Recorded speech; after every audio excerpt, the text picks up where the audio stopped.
bi yàggul. matul weer ëpp laa guddal say noonu rek nga bëgg koo def. foofu kaay. come on. dimbali ma rek bayam. non dama bëgg nga jëlal ñu suñu invité bi tey. foofu dikkal la ma la tegtal booy man la wax ma dem. non Fofana mooy jëli suñu invité bi tey. Fofana suñu invité bi tey.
bàyyi ma takkal ko nii. bàyyi ma takkal non Mohamed non doo ko takk de non du ngeen ko takk de déedéet bàyyi leen rek bàyyi leen.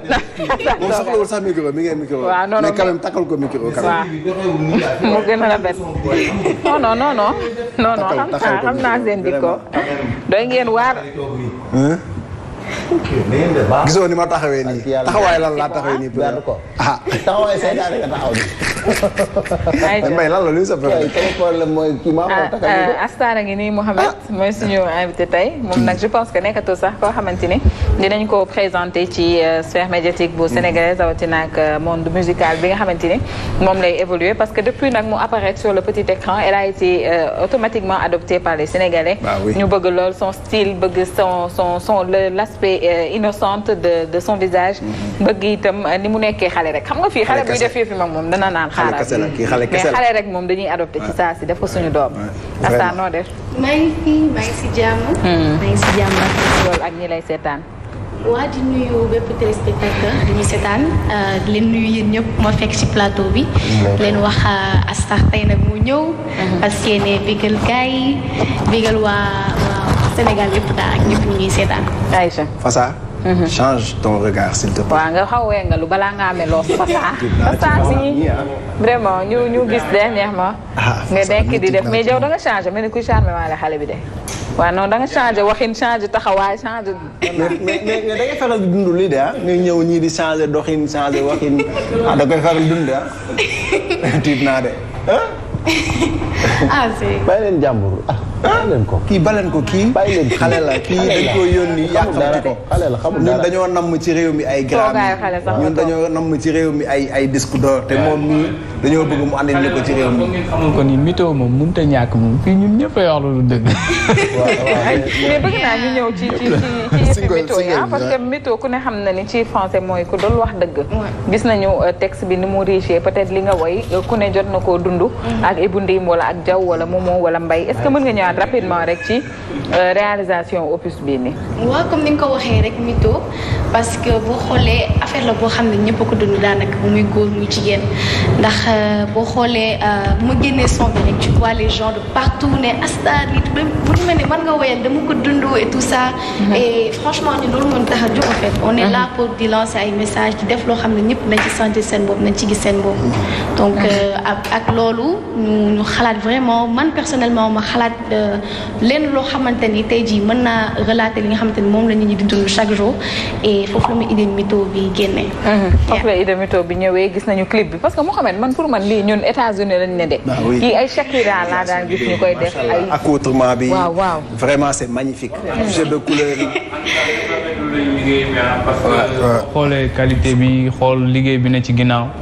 bon c'est à encourager quoi ñu ngi man tamit damay profiter davantage waa Wurus Lab ma leen di bëggee bu baax a baax parce que liggéey bi c'est dope.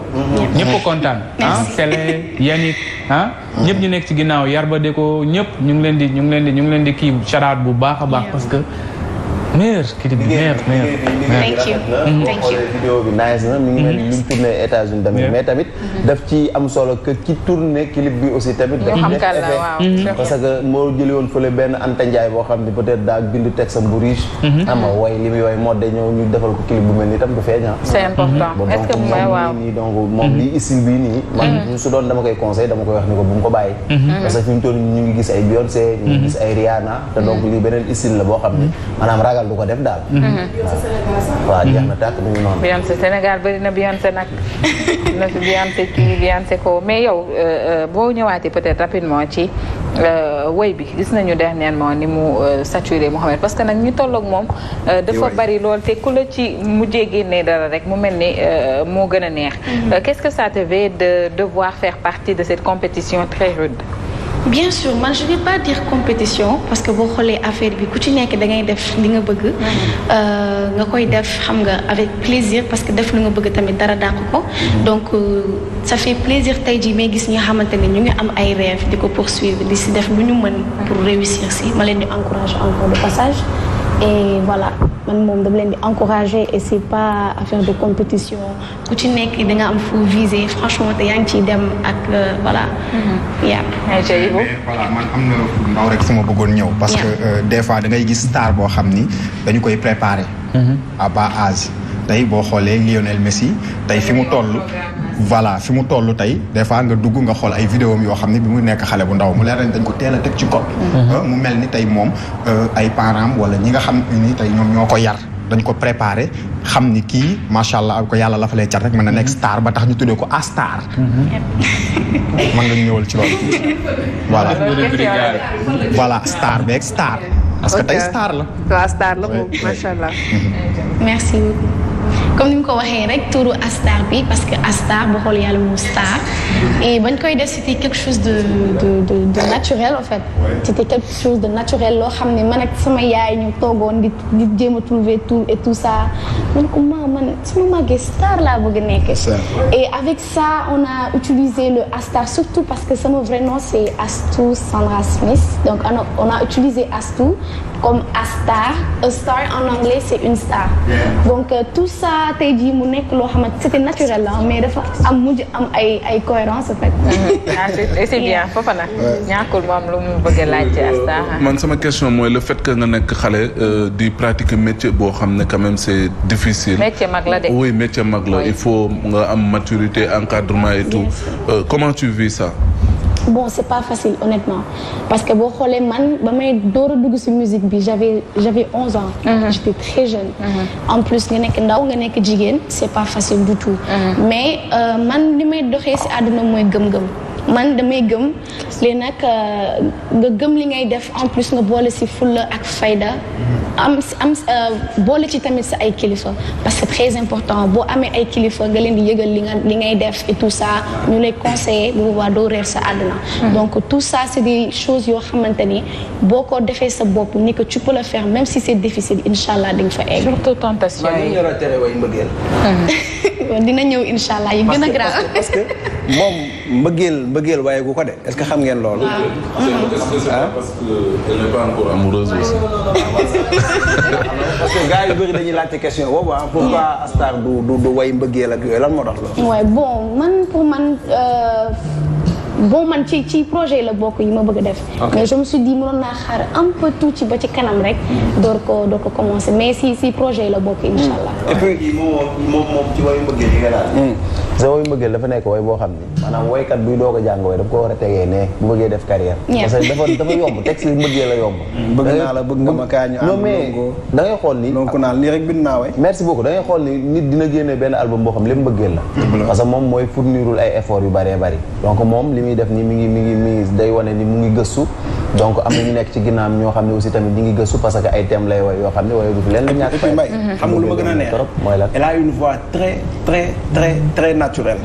sa voix naturelle bëgg naa mu yëkkati ñu sax nag Mouhamed Wane yëkkati ñu nag Astar parce que yëkkati woon na ba Papa Thione dër bi dañ Papa Thione bi mu wax ak moom dërul ndax kii ci ay woy xale bi yëkkatil ñu nag Astar yëkkati mënul ñàkk.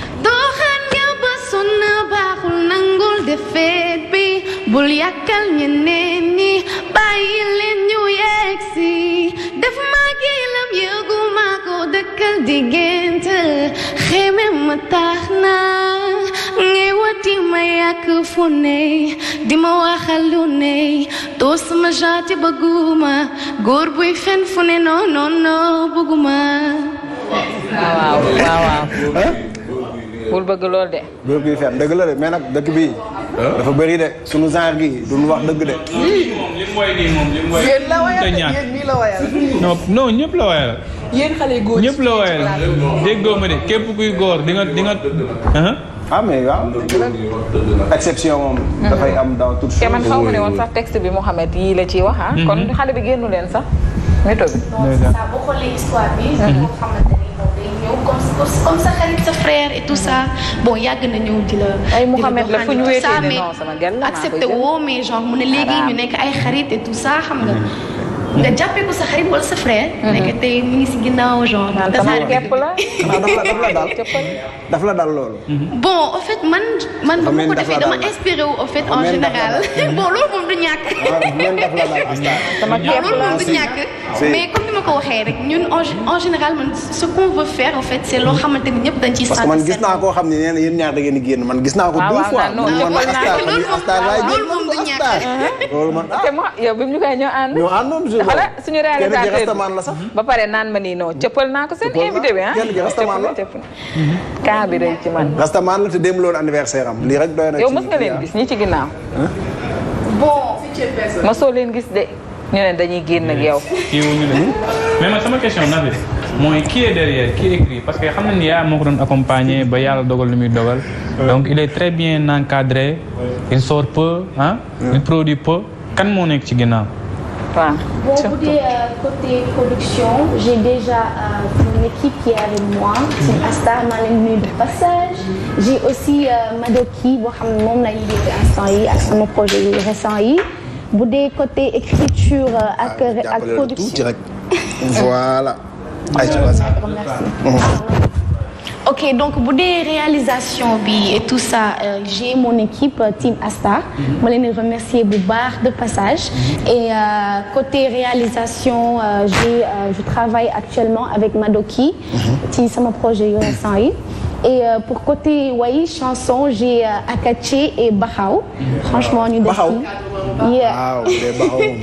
ñu def si liggéey bu exceptionnel. bëri na ay études yu ñuy dégg ci dëkk bi yoo xam ne ni ci loxo Baxaw laaw bëri na fi waaw loxo mag ci lu ne nag. jum xaw ma naka doomu yaay Mbaye ak jum bu baax mi maa ngi leen di nuyu bu baax est-ce que xam nga ni Baxaw magam mooy sama troisième njëkkee. ah oui magam bu bokkal ndey ak baay. moom Baxaw bëggoon naa ko def deuxième njëkkee sax mais malheureusement. non Baxaw góor la mënoo ko def deuxième njëkkee. Baxaw. ñoom ñii bu baaxee. ngeen won ma Mbaye ñu xool dalu Ndakaaru beeg visite technique yi ñëwaat. le temps à star souffler tuuti c'est important.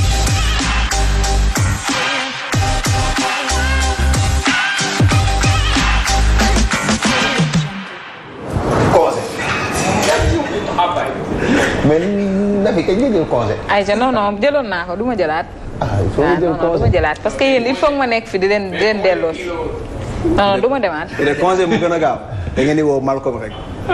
moo gën a gaaw.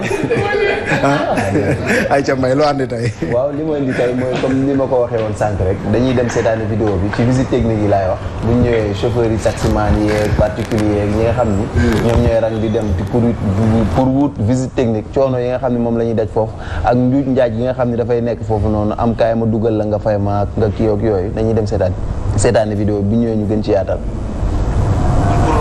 passer visite technique pour sama oto. mais rang bi xat na trop vraiment depuis 8 heures ci suba ñi ngi taxaw fii mais mënuñu jàll. depuis Colobane lañ commencé def rang bi fay à péage fay lépp yegg si Colobane depuis 8 heures ci suba mais ba léegi mënuñu jàll. maanaam woote bi sax moo ci gën a métti maanaam boo demee nag fi mu nekk nii ba yegg liñ lay dàqee aussi dafay nekk loo xam ne lu doy waar la loo xam ne jarul dàq oto boo amee frein yu baax. ci biiram baax lampam baax pare-brise am baax waaye amortisseur benn amortisseur bu yëngu amortisseur dañ la ci dàq 7 fois ngay dem di ko defar benn amortisseur toujours boo ñëwee ñu ne la amortisseur nañ ñu jàppale ñun ci lañ bokk. buñ ko waxul metti na waaw buñ ko waxee metti na buñ ko waxul metti na waaw bi ci gën a tee metti mooy jamono ji soo waree am rendez-vous dañ lay jox benn numéro téléphone boobu mën nga ci woote ba 30 appel te saa boo wootee sa xaalis day dem te doo jot kenn boo jotee nit durée bi ñu lay jox pour rendez-vous bi day metti. da ngay léeg-léeg boo wootee da ngay ñàkk 12000 francs gis naa barki démb toog naa koo xam ne 12000 francs la ñàkk parce que saa yi boo wooyee duñ la jël te ba affaire bi bu ne tiit rek téeméer dem na 1000 dem na léegi nga def ko tey def ko suba def ko gannaaw suba duñ la jël. Imaginez loolu lu ëpp versement nga di ko woote yow taximan borom oto bi doo ko wax doo ko yëgal mënu koo yëg yow yaay woote boo wootee sa crédit dem 12000 francs ba 15000 francs am na yaa ngi gis nga sa yëfi people yooyu man. yow sa yoon newu ci. man dama jaaxle Aba yéeg ma rek bëgg ma laaj ay cas. Aba ban la. Aba Camara. sama xarit bi. cas bi rëy na de force ne naa ko taalal lampe yi waxal. après ma taalal Fall maa ngi ñëw taalal la ko.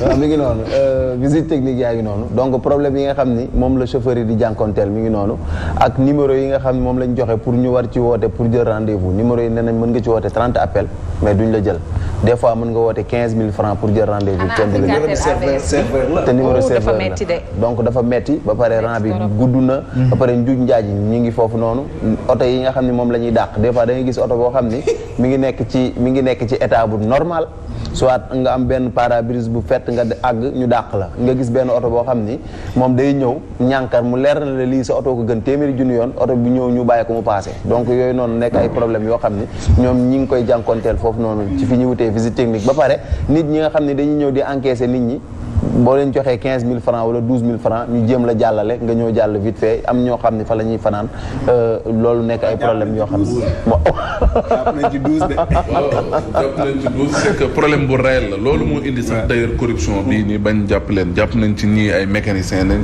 ñii ay ñoo xam ne ñoo doon yor fil voiture yi la ñii ñeneen nañ ñoo xam ne dañ ci nekkoon donc ci business boobu 12 personnes nañ ci jàpp déféré leen le 15 janvier loolu lii moo ko indi parce que jafe-jafe yi nga xam ne askan wi am nañ ko quand même pour mun a am visite technique da ngay xool voie bu gën a yomb moo dina naa neexal 15000 sama oto jàll te normalement li ngay dépenser lépp pratiquement matul 10 000 francs 9000 la 7000 ak 2000 francs tem nga mën a jàll donc loolu moo tax tey police jàpp ñooñu je crois que war nañ ci quand même taxaw pour que ku am visite technique fu mu mënti demee parce que benn centre visite technique aussi doyul ci Ndakaaru Ndiaye jël Diop gi yëpp je crois que war nañ ko décentraliser am na ci région yi mais à Dakar war nañ trouver feneen foo xam ne oto yi dinañ mën a dem am visite technique.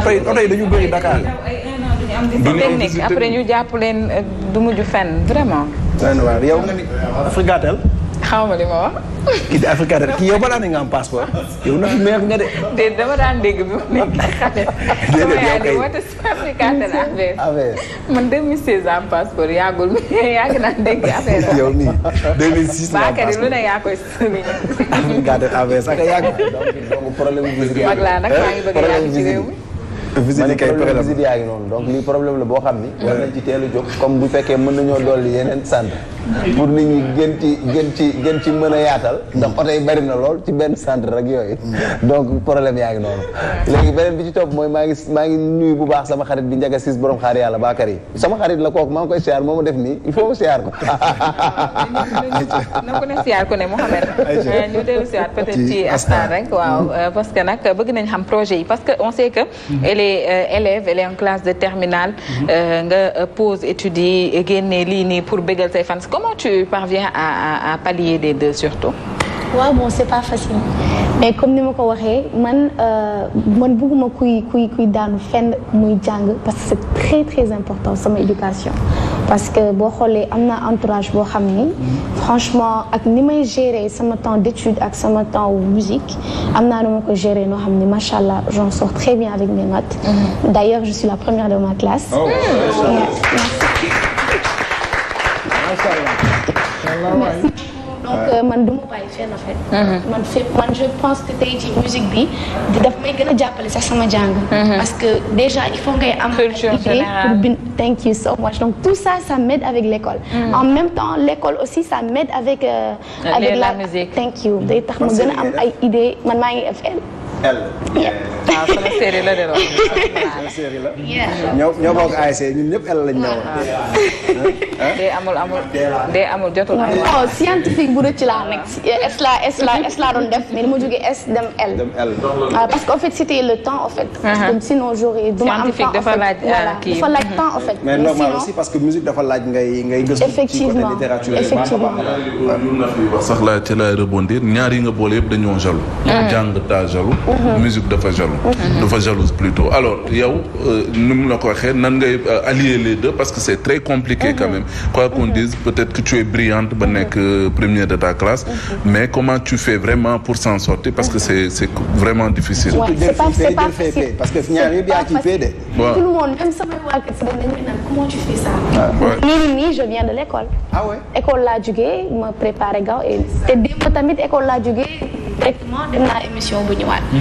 donc on me dit que c'est pas facile. mais moi dans ma tête je dis que c'est facile. damay ne c'est facile tu vois donc juste dafa am noo koy defee tey jii mën naa wàcc école soit par exemple am na benn émission ou quelque chose comme ça sinon maa ngi réviser su ma réviser ba pare xëy na am naa benn rendez-vous après ma dem xam nga dafa am noo xamante ni moom laa koy gérer noo xam ne du ma pénaliser quand je sais que dama war a jàng wala dama war a jàngi école wala dara su ma amee benn dara lu du ma planifier dara en fait jàng ba pare lay def donc man c'est pas facile franchement c'est pas facile même su ma koy expliquer tu vas dire que kii est-ce que nit la parce que tout le monde me dit ça même ñi ma nekkal suñu kër dañ may naan man je ne comprends pas comment tu fais. mais école doo am problème surtout ak sa waa classe yi waa école bi nan la ñuy dundee star bi xam nga. boo ñëwee ak yow est-ce que loolu aussi yomb na. bon c'est pas facile moom peut-être au début mais après xam nga da ngay miinanteeg ñoom dañ lay miin imaginer ku lay gis chaque jour après à la fin dañ lay miin voilà te dinaa def noo xam ni en fait damay wàcc sama bopp noo xam ni duñ ma def. loo xamante ni je suis juste élève là comme yéen en fait dama bëgg jàng comme yéen dama soxla connaissance comme yéen donc loolu boo koy def doo sonn franchement. c'est magnifique macha allah am naa daal sama kii sama benn xarit bu tudd Ndeye Maram Diène Paris la dëkk nee na boo paree nga doxantu Maram Shop Paris. incha am na fa ay cadeau pour yow. parce que moom dafa bëgg xale yu rafet yi nag xale yu rafet assimilé Ndeye Maram maa ngi koy nuyu bu baax depuis Paris. mais rebondir tuuti ci actualité am en ce moment parce que ku ne xam na ni dëkk bi instant yi lépp a bloqué te mi ngi ci promotion wu son wam ci lan lay aboutir souvent artistes yi bu ñu daan def seen promotion pare dañuy def benn concert wala ñu teg benn affaire waaye ci lan lay aboutir. bon comme ni nga ko waxee c'est pas facile instant yi moment yu nekk parce que ak Covid bi ñu ñaan tamit mu gaaw jóge fi incha allah ba ñu koy nettali comme ni nga ko gisee ñun dañuy xool nan lañ mën a def pour ànd ak ni nga xamante ni moom moo am instant yi et ñu instant yi li ñu planifié genre c'est juste génne son bi xool nan lañ ko mën a promouvoir sans autant que ñu def concert c'est-à-dire boo xoolee lépp léegi ci réseaux sociaux yi lay doxee ak am na stratégie yoo xam ne franchement tëral nañ ko te yaakaar nañ dina dem comme surtout côté réseaux sociaux nan yan stratégie ngeen teg pour réseaux sociaux parce que léegi on sait tous que ni YouTube bi mooy dox Instagram bi mooy dox tout est digital en fait su fekkee sax c'était auparavant di problème lay doon parce que noonu rek moo nekkoon moyen pour mën a booster seen ay produits mais là ak réseaux sociaux yi je pense que c'est plus facile parce que léegi tout le monde est connecté presque tout le monde conseil bi gën a gaaw ci promotion bi muy wax nii man jàpp naa ni ci jamono ji mooy mu jaar permanence couvre-feu permanence couvre-feu parce que ku ne xam na ni ak Covid beeg tënk bi ñu tënk gaa yi foofu la gaa yu di mën a gën a gise seen bopp rawatina ak changement yu bees yi nga xam ne yéen waa permanence couvre-feu yéen a ngi koy waaj macha allah. Est-ce que tu te vois peut-être faire un featuring avec les gens de ta génération parce que ce serait bien nag ñu boole leen ñu boole leen benn plateau parce que vous êtes Abiba Dieyna.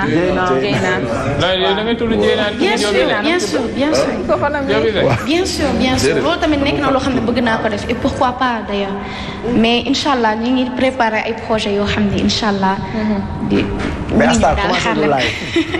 non commencé guma ko. mais ci projet la bokk incha allah. live parce que on aimerait bien te découvrir en live quand même bien sûr là on est en train de instant yi moom lañ nekk di préparer parce que loo gis préparation la da ngay jël sa temps nga togg ko tu prends ton temps parce que boo bëggee loo xamante ni bu génnee qualité lay doon ñëpp accepté ko ñëpp bëgg ko donc il faut que mu nekk loo xamante ni dafa war a am qualité te loolu ça demande beaucoup de travail alors doo tëb rek ñëw def live mais dafa am yoon te moom lañ nekk di def nii.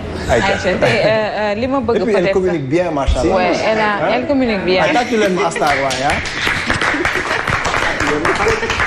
mais ay Grammy Awards man gis naa la nga andi fi ay parce que style bi ngay demee la au fait et puis ta voix elle est magnifique wax nañ ko sànq li gën a jafe ci musique sénégalaise léegi mooy gis koo xamante ni dafay démarqué wu parce que ñëpp dañu topp mouvance bi mbalax bi fecc meeg yu ni mel c'est bien beau parce que mooy suñu culture mais quand même parfois on a envie de voir des gens yoo xamee ni dañuy sortir de l'ordinaire pour proposer ñu leen loo xamee ni dina mën a jaay suñu musique man c'est ça en fait man je veux tout le temps lu may def mu doon loo xam ne kenn xaaru ko et c'est ça qui fait la différence man tout le temps c'est ça que je veux faire loolu damay bëgg di def loo xamante ni amagul fenn gisagoo ko man loolu mooy moom laay bëgg di def. tu as un peu le style de Viviane quand même wala parce que à ses débuts il faut dire que elle était toute jolie et innocente avec une belle voix. mooy sunu star ñun c'est la reine de la musique sénégalaise moom c'est la princesse de la musique sénégalaise. est-ce que dafa bokk ci sa ay sources d'inspiration. bien sûr mën nga ma reprendre benn woy bi la gën a neex rek boo doon waa. bon mooy bii la. waaw lu wax maa ni waaw lu def maa ni ci sama xol yaa koy bese maa koy fii. Masha Allah. lii xam naa moo waroon daj émission bi rek. mais yéen yaakaaroo leen ni rakki Hip Hop Ngary ba doom Hip Hop Ngary daa ne ci kër gi. ayca ji may dégg noonu ayca. mu wax ñu projet yi peut-être ak perspective yi. parce que émission bi daanaka jeex na ñu jeexalaat en musique rek comme ni ñu demandé. voilà donc comme ni ngeen ko gisee Astar instant yi mu ngi liggéey lu bari ci suuf comme ni ma ko waxee man samay affaire damay bëgg di bàyyi rek ñu ngi gis en fait je veux pas di wax sama ay projet mais mu ngi ñëw incha allah si 2021 bi beneen Astar beneen level incha allah. merci beaucoup merci Astar Bakary kaleel ñu son bi nag le temps ñuy tàggoo tëjaale ko. en tout cas sant naa bi tamit neex na lool. waaw sant naa neex na oui. et puis ba lu ñuy tëj moom foog ñu wax ñu fan la jàngee fecc tamit. dafa free am jaaj am audace waaw. elle est rassurée quoi. et puis da nga am accent anglais lan moo xew lan moo waral loolu. elle est née aux États-Unis je suis américaine et sénégalaise. Parce que voilà, mon père, il est sénégalais. Je veux dire, mon père, il est américain. C'est mon vrai tour, Astou Sandra Smith. Comme Will Smith. Will Smith. Voilà. Ouais. moo tax loolu mooy yooyu fa gaañu di dóore ak yooyu ñoom ni nga wax sax Beyoncé mu la koy wax. Beyoncé. sant naa fi tamit sant xam nga benn fecc bi fecc bi moom si man la en fait comme ni ma koy waxee man en fait. jugal man. waaw jugal. bul laal dara bul laal non Mohamed non. quand la présentatrice. non lii du yoon. bàyyi ko waaw bu ko laal. doxalal sa bopp. yaay kaa yow kese bul nangu kenn ku la laal. bàyyi kii doxal bàyyi ko. am nga jabar sant naa bu baaxee Bakary sant naa. xoolal ñii ni ñu may xoolee yéen ñaar ak Astar bu ngeen gëm yàlla tuuti ngeen wàccee seen bët yi tuuti du ngeen gëm yàlla tuuti ngeen wàccee seen bët yi. ki ci digg bi moo ma doon woo de. ah lii lan la. ki ci digg bi kii sol lu ni moom. kii sol lu ni taxawaay Balla Gaye def taxawee. moom laa lay wax ni moom la. taxawaay Balla Gaye def taxawee waaw. kii moom la dañ koy xool. wala nga war a sàmm sa dañ koy xool waaw. sinon ne la dóor ba taxaw la. taxawaay Balla Gaye.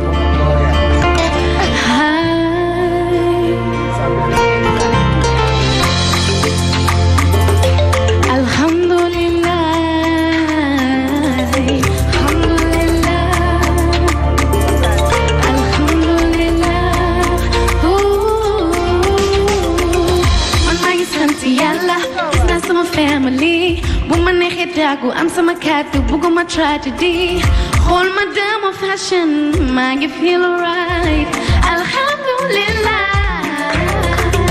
ma bari fit ndax gisuma lu may tiit ñeme naa maa ngi ci kaw il faut que ngeen teen pour gis ma I'm the revolution the queen of the generation bëgg naa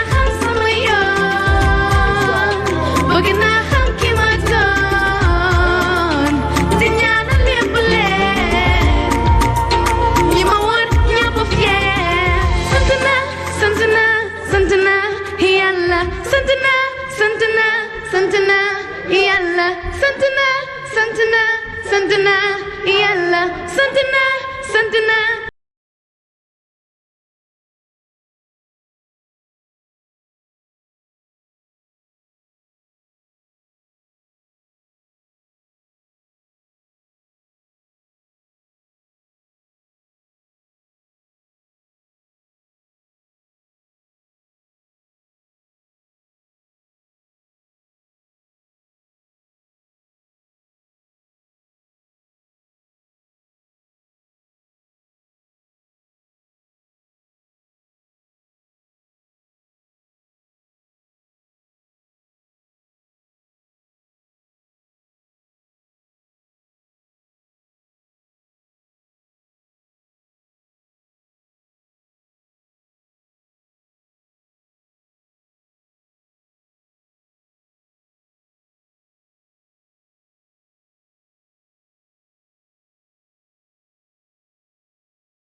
En tout cas merci beaucoup kontaan nañu trop ci recevoir la ci plateau bi. et puis di kontaan également ci équipe bi nga àndal sa staff bi vraiment kontaan nañu ñoom yombal nañu liggéey bu baax a baax tamit na fi Aïcha Mohamed xanaa rek ñu joxante dig daje suba incha allah ci beneen rendez-vous ak yeneen i chroniqueurs ci mercredi bi bu soobee yàlla. Du parcours cosmétique 1xBet Paris Foot en ligne ñoo leen di may seen émission le rendez-vous.